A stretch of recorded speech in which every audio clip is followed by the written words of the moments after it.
Would it be possible for us to get in the way when Jehovah decides to do something, or when he approves a project that maybe we don't agree with? It could happen. The organization suggests a new way to carry out the preaching work. We tell our service group, that'll never work here. Maybe it'll work somewhere else, but not here. We're different. What about our building projects? Ramapo? Why do we need Ramapo?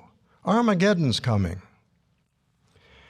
In the late 40s, when the decision was made to expand world headquarters at 124 Columbia Heights, a few of the brothers took a dim view. Why spend the time and the money so close to the end? Then in 1953, at the business meeting of the Watchtower Society, Brother Noah read a letter from a sister. Now, just for context, this is 1953, and in those days, as I well recall, some thought that Armageddon was going to come 40 years from 1914. We were doing a lot of counting back then. So this sister writes to Brother Noah and says, why are you spending all this money on building projects when Armageddon could come in 1954? Well, if we'd listened to her and others like her, where would we be today? Still back at 124 Columbia Heights. Speaking about our building programs, Brother Noah once made a very profound statement. It's simple, but it's profound. He said, we're going to keep building. Let Jehovah stop it if he doesn't agree with it. I think he could do that, couldn't he?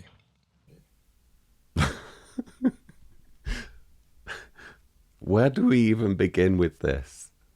Where do we even begin?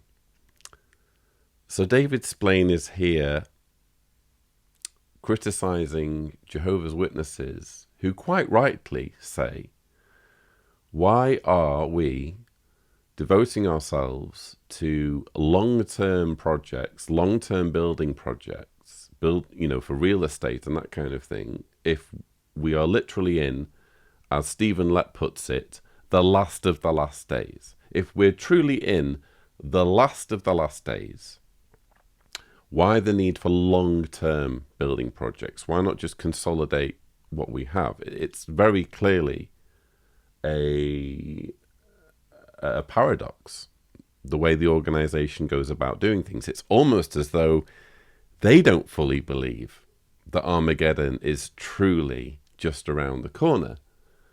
And to counter this preposterous thinking, this negativity that David Splane clearly finds repulsive, what he does is he gives an example that demonstrates just how foolish the doomsday thinking of Jehovah's Witnesses is, and he can't see it.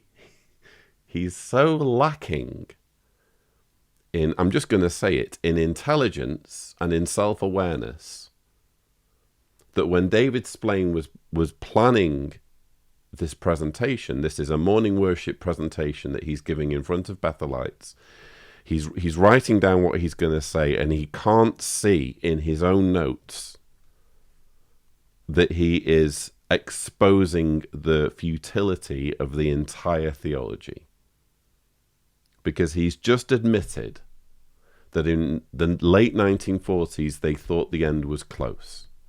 And he gives a year which even I didn't know about. And I've done a video about the many, many predictions of Jehovah's Witnesses for Armageddon. Thumbnail here if you want to have a look. Even I didn't know about the year 1954, so that's a new one on me. So thank you, David Splane, for further emphasizing my point that for decades, this organization has been in the business of peddling dates for Armageddon, and they've just been and gone, been and gone, been and gone. Guess why? Because Armageddon isn't coming. All I can say is, if you are one of Jehovah's Witnesses, watch this video. Watch it again if you need to. Watch it however many times you need to. And just do the math, as David Splane is fond of saying.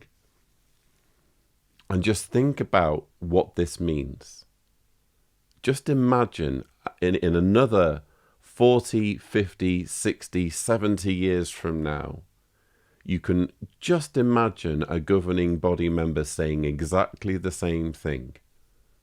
So in 2074, they could be saying, oh, well, you know, this isn't new, this negative thinking, this questioning about whether the end's coming.